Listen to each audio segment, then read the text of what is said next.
what is going on in the SNP. Why are auditors not wanting to audit the SNP's accounts? The suggestion is that they've been speaking to a lot of auditors, several in recent times, and no one seems to want to go near them. So that itself is raising questions about,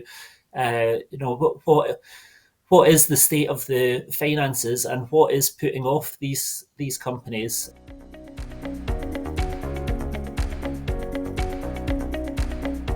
Hello and welcome to Reasoned UK with me, Darren Grimes. I thank you very much for your company. If you enjoy today's content, please do consider hitting that little subscribe button and the notification bell that resides next to it so you don't miss out on any future content.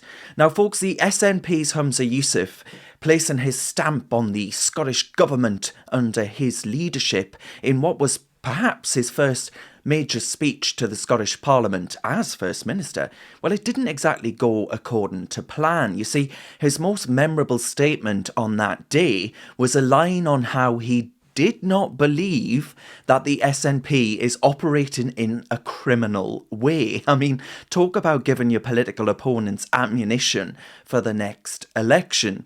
Now, of course, that particular one-liner for the opposition comes as there's a continued police investigation into SNP finances.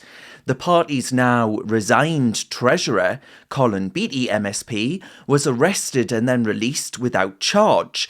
Now, that was after Peter Murrell, who is the Nicola Sturgeon's husband and former SNP chief executive, was interviewed by police also.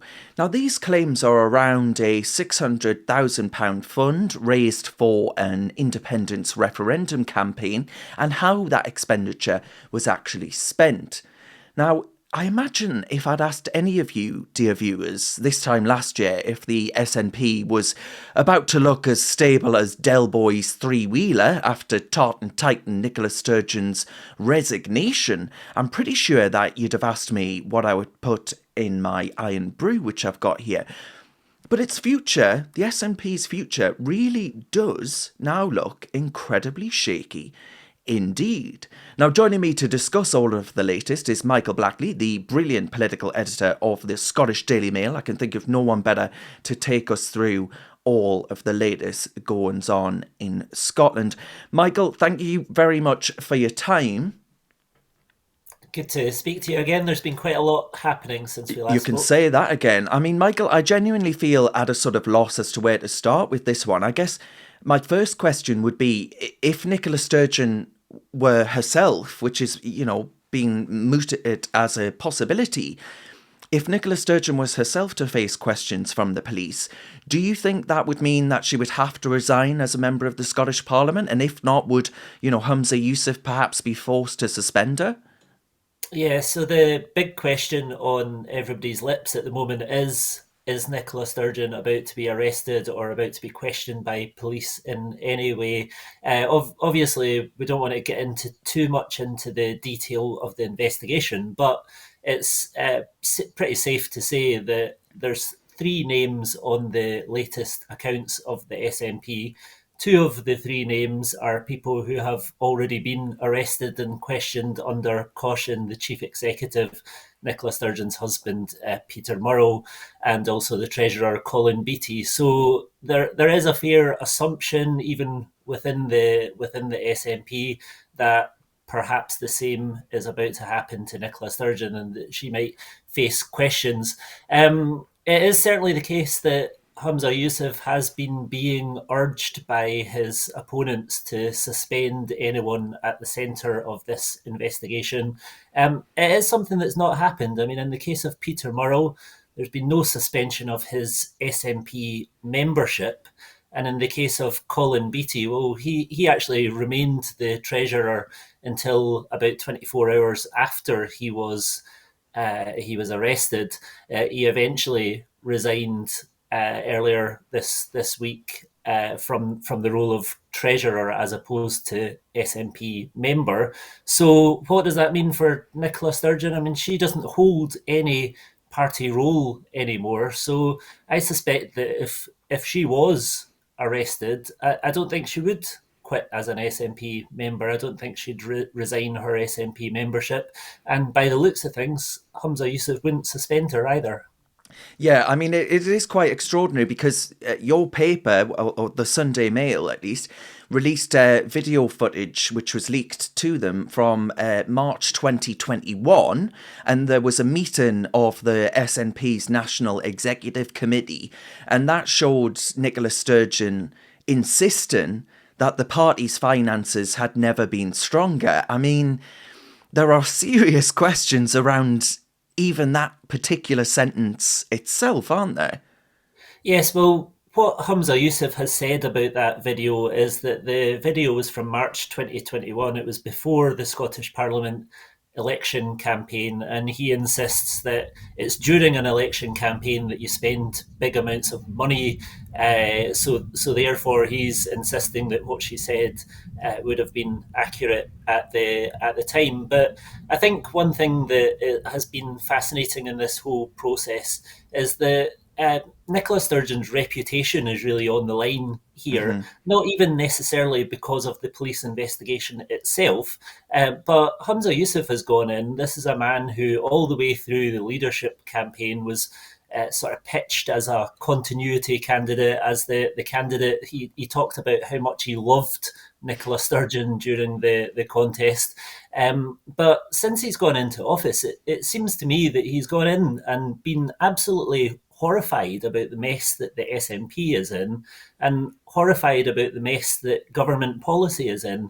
And there's actually been no continuity at all. I mean, he's scrapping Nicola Sturgeon policies, and he's launching this review of governance and transparency in the SNP. So he seems to be accepting that there's been big problems in the way the SNP has been run and the way that the Scottish Government has been run. And regardless of any police investigation, the finger points to Nicola Sturgeon, because has she been running the party and the government as well as some people might have thought in the past? Yeah. I mean, Michael, you're a political animal. If you had to, predict the future, or rather, in fact, write a recent history of the SNP's not too distant past, I mean, would you be predicting that actually Nicola Sturgeon's legacy, a very successful politician, Michael, as you well know, electorally, she has had phenomenal success. I mean, do you think now, in the hearts and minds of the Scottish people, that reputation, I described her there as a tartan titan, do you think actually that reputation risks being sullied by all of this? Yes, absolutely. I mean, there's no question that she and Alex Salmond as well are the two biggest figures in the SNP's history. For different reasons, they're struggling to retain that reputation at the moment, and there's no question that Nicola Sturgeon's reputation is on the line. She was such a good communicator and election winner. When it came to elections, she did very well at holding up the SNP's vote. I mean, in the last election, the 2021 Scottish Parliament election, she sort of billed herself as someone that had taken the country through COVID and needed to continue to do that. And people seemed to buy into it, whether they support, even some people that didn't support independence actually voted for the SNP. So she did very well at that, and she had a very good reputation. However, actually within the SNP, the concerns were already growing way before her resignation. I mean, there were concerns about issues like the gender reform, Yeah. like the approach to independence, and the SNP were starting to look pretty divided. There were also concerns about policy, about how the SNP hadn't effectively helped Scotland's economy, about they were losing the support of business. They were introducing policies that were causing them a major headache because they were proving so unpopular with the public and with businesses. So Nicola Sturgeon's reputation is on the line, and I think we've even seen that with Humza Yousaf, because he gave a big speech at the start of this week in the first day back at the Scottish Parliament after the Easter recess, and he actually everything that he did was about distancing himself from Nicola Sturgeon's Mm. policy. He delayed the deposit return scheme that she wanted to introduce from August.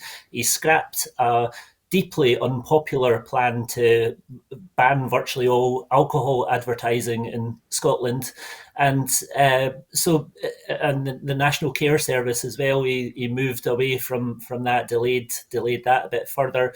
So everything that Humza Yousaf seems to be doing is about scrapping Nicola Sturgeon's policies, which is an interesting way to start.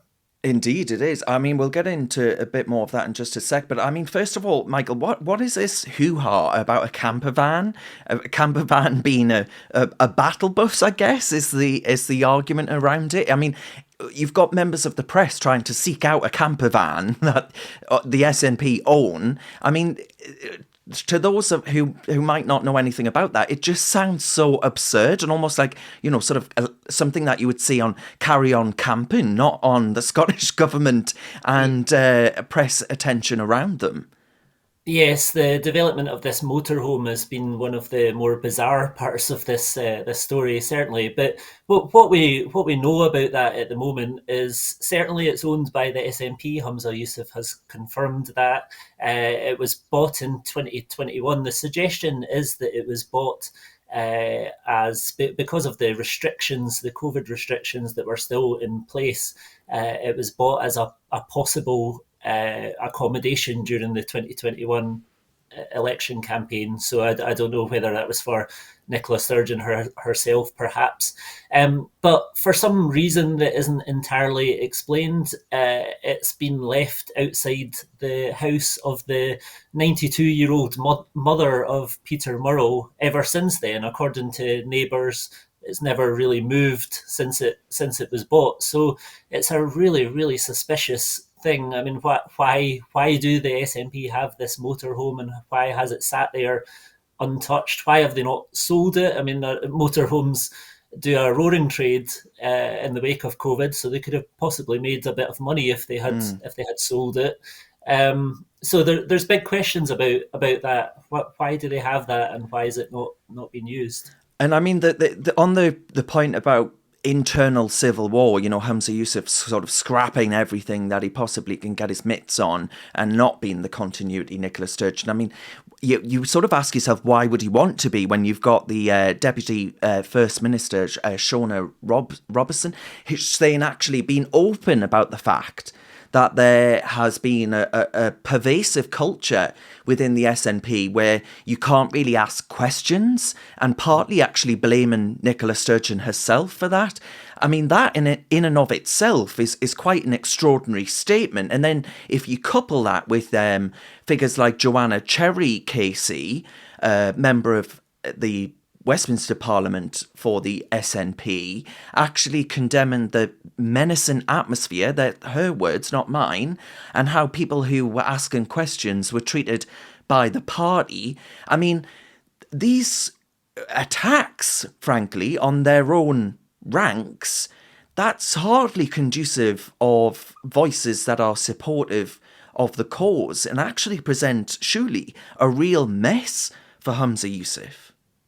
Yes, and Joanna Cherry has pretty bravely been talking about this problem in the SNP for quite some time. She's been open and honest about what she's experienced. She's been very critical of the way that the SNP has been run for some time, and she's probably been one of the few politicians that have been speaking about that problem for a couple of years now. In sharp contrast, people like Shona Robison have never spoken up about these issues until now. Shona Robison is a close personal friend of Nicola Sturgeon, so it was pretty staggering to hear her talking about her concerns about the culture within the SNP, and she talked about how Nicola Sturgeon wasn't wholly responsible for that, which obviously means that she was partly responsible for Mm. it. So that was actually pretty staggering to hear a close friend of Nicola Sturgeon actually raise these concerns about this view that in the SNP dissent has been stamped out for a long time, and when dissenting voices are stamped out, it's not healthy for a party. It's not Yes. healthy for a government either. And we've heard suggestions from cabinet ministers as well that there wasn't really much open and honest conversation in cabinet either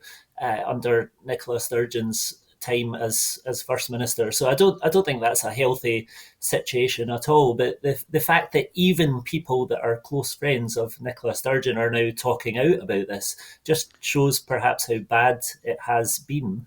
I mean, when Hamza Yusuf was elected as first minister, I mean, he was saying, Michael, correct me if I'm wrong, but he was saying that he wanted to be open and transparent about the Scottish National Party's books. You know, saying actually we want to tell you all about how party finances are looking, blah blah blah.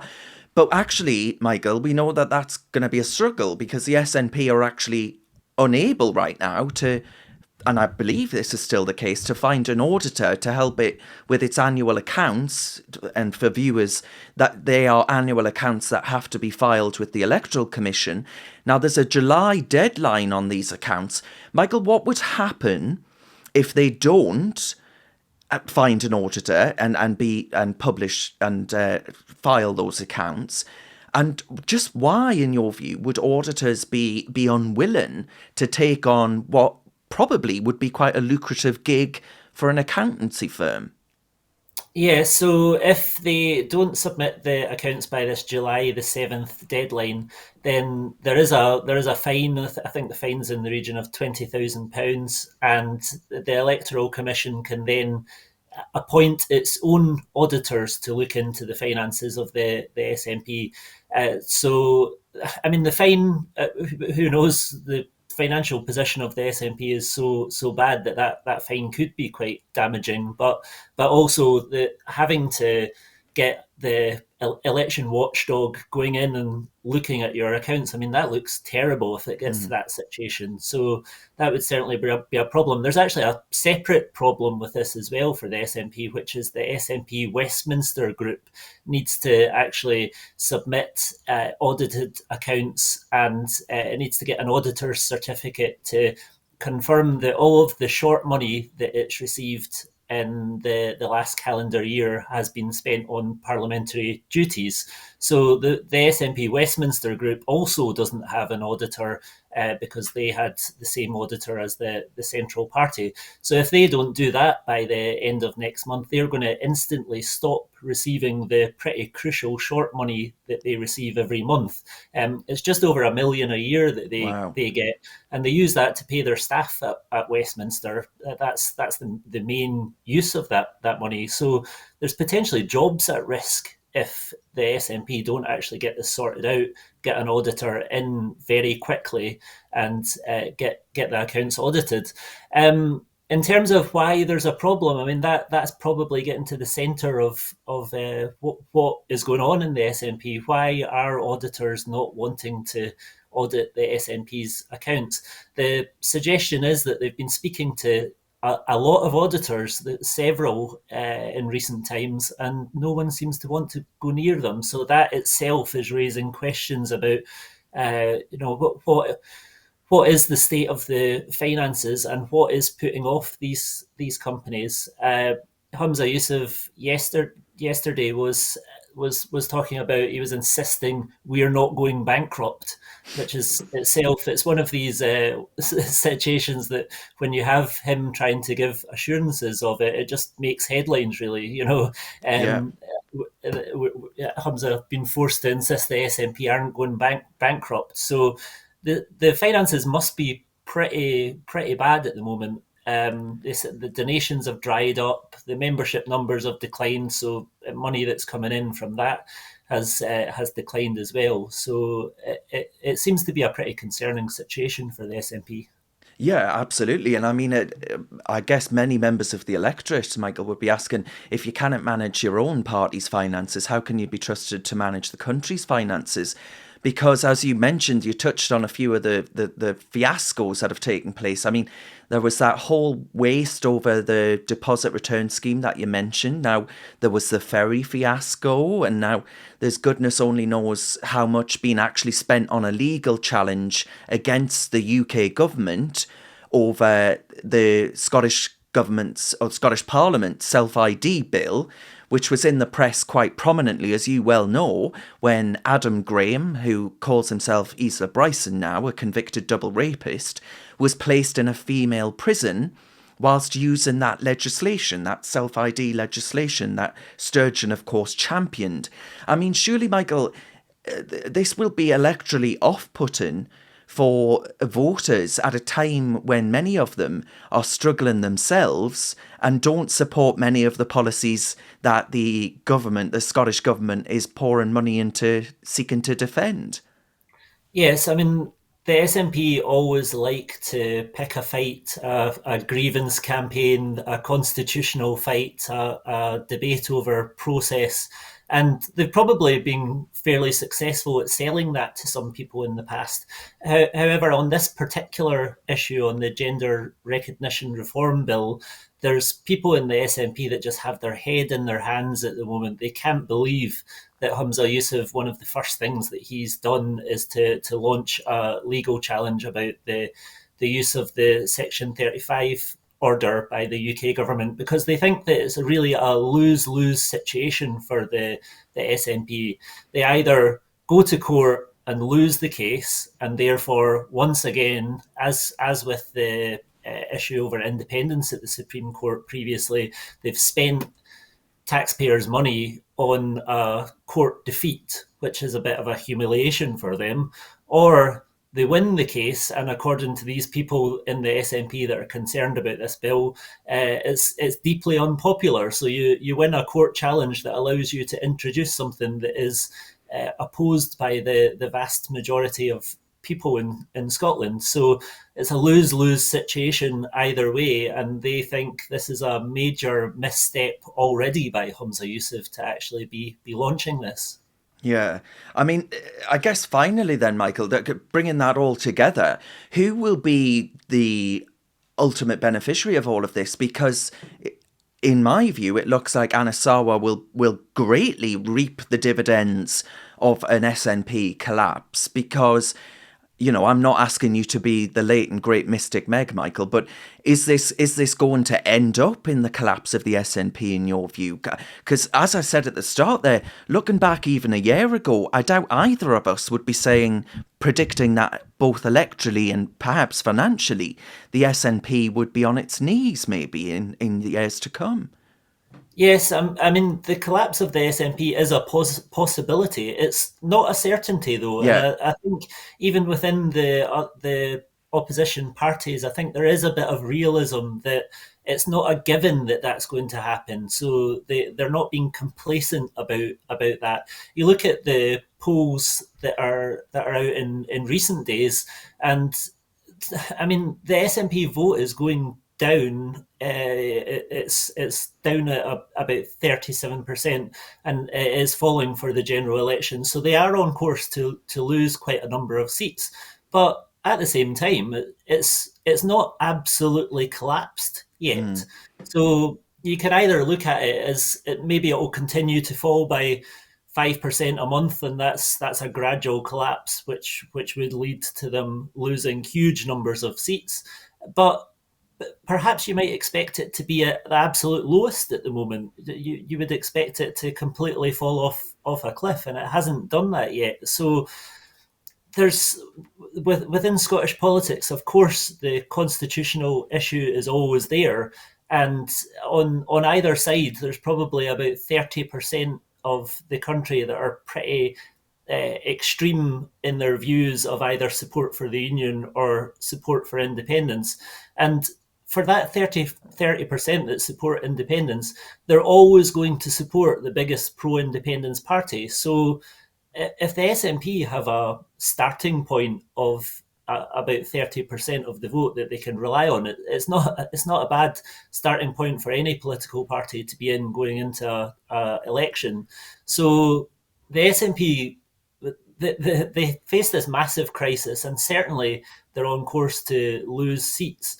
But it's not a given that they're on course to lose power at the next Scottish Parliament election, and I think it's going to be fascinating seeing what happens from here. Humza Yousaf has real questions about competence, so I mean, I don't even know if Hamza Yusuf is going to be the SNP leader come the next election, the next Scottish Parliament election, because if they lose a substantial number of seats in the general election next year, something that incidentally I think would have happened under Nicola Sturgeon, Hamza Yusuf is going to get a lot of pressure from within the SNP about that, because they're going to panic and think that they're on course to lose power. So it wouldn't be a surprise at all if Hamza Yusuf is gone after the next general election, and there's a new leader that is in place for the next Scottish Parliament election if this slide continues to happen. I mean, former Finance Minister Kate Forbes, of course, who came second, I bet she feels like the cat that got the cream, coming second and not having to deal with all of this mess, frankly. But I mean, it was extraordinary, was it not, Michael, to hear Douglas Ross, the leader of the Scottish Conservatives, saying, vote tactically. Maybe that's not a vote for the Scottish Conservatives. I mean, Sir Keir Starmer doing well in the polls across the UK. Perhaps not personally, but certainly the party is doing well across the polls. That he must be licking his lips and thinking this is going to be great. If Anna Sawar and the Labour Party, if even Douglas Ross is saying potentially vote for the Labour Party in Scotland, because as you well know, it was having Scotland be quite unapologetic about its support for Scottish Labour that helped the Labour Party receive a majority across the whole of the UK.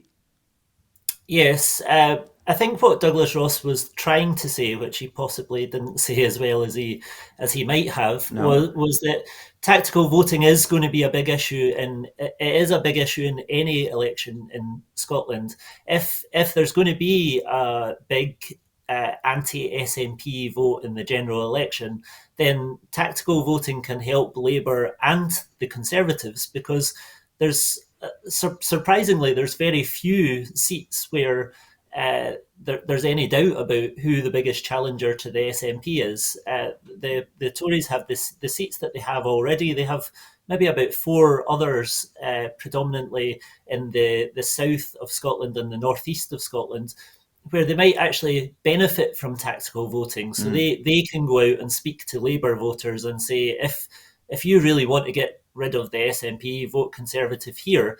But at the same time, of course, they're not going to devote their time and resources to seats where they don't have that much chance of beating the SNP, and where Labour are obviously the best alternative, which is largely most of the seats in the central belt in Scotland. So I think Douglas Ross,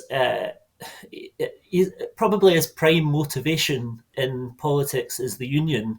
And I think he is willing to accept that Labour seats Labour gains in Scotland will benefit the union. Of course, people south of the border might be looking at that within the Conservative government, thinking surely Labour gains will just help Labour get a majority if that's going to happen. So it is a difficult balancing act, but Yes. ultimately, for a lot of Conservatives in Scotland, the union is the biggest issue, and so if Labour wins seats, then if Labour wins seats to the detriment of the SNP, then that is helping the union. And I mean, just finally, then, the Labour Party in Scotland, I mean, sometimes it seemed a little bit shaky itself on its passion for the union. I mean, if Scottish Labour did do well, do you think that would be automatically the union secured for a generation? It it seems almost impossible for there to be an independence referendum anytime soon, because even when things were going okay for the SNP, support for independence hadn't actually increased. It's remained sitting at around about the levels of 2014 referendum, and without that increase in support, a referendum just isn't going to happen. There's not pressure on the UK government at the moment to be granting a independence referendum. There's not a mass desire among the Scottish public for that to happen. I think even in the timetable that Nicola Sturgeon talked about, there was only about a third of voters that supported that. So the vast majority of voters don't want an independence referendum anytime soon. So I think it's off the agenda. I mean, even in his priorities statement on Tuesday, Hamza Yusuf mentioned independence once, Hmm. probably because he felt he had to. It wasn't a focus of that at all, because I think he probably knows that at a time of absolute crisis for the SNP, he can't be talking up independence just now. So where does it go? I mean, yes, I think if Labour came into power, it would probably put it off the table if Labour came into power in Scotland. That is, Hmm. um, so whether Labour can actually do that, I don't know. And there's absolutely no doubt that were Labour to become the next government, they would need support of other parties. I suspect they would look for some sort of Liberal Democrat coalition if they could, but that's probably not going to be enough. They're probably going to need to rely on the votes of Conservative MSPs if they're to get a first minister, to get a majority of votes in the Scottish Parliament. So the Conservatives are part of this as well. Of course, as soon as there's any sort of association between Labour and the Conservatives, the SNP will be jumping up and down talking about better together alliance, and that's something that Labour are maybe a bit nervous about as well. So there's going to be some interesting times ahead if there is a Labour administration at the next I Scottish mean, election. you can say that again. I mean, Scotland at the moment feels wackier than the wacky races, right? I mean, it for most viewers, they'll be fascinated in hearing everything that you've just said because it just all you see headlines and you think, is that really happening? Can that really be happening? But anyway, Michael Blackley, brilliant editor, as I said, political editor of the Scottish Daily Mail. I thank you very much for your time, and I encourage people to seek out your Twitter so they can follow this madness through your articles. Thank you. Have you got what it takes to be a reasoned presenter? Well, send us a short clip of yourself to join@reasoned.uk and we might be seeing you on this very channel very soon indeed.